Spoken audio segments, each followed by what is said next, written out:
សួស្តីបងប្អូនបាទអញ្ចឹងបងប្អូនមើលហើយអត់មែនតែស្គាល់តាមតែគេណាបងប្អូនបាទអញ្ចឹងដោយសារតែពេលបច្ចុប្បន្ននេះឃើញថាបងប្អូនយើងមួយចំនួនក៏គាត់បានយល់ដឹងពីច្រើនបាទតកតងទៅនឹងការប្រើប្រាស់ជី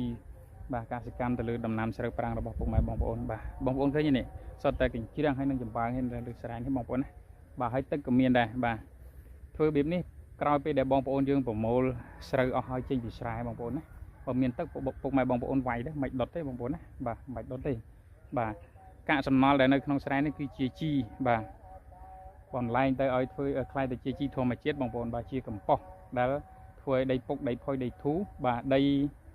បាទមានសំណើមបាទនិយាយរួមពេលដែលពុកម៉ែបងប្អូនព្រោះស្រូវដុះមកទោះបីជា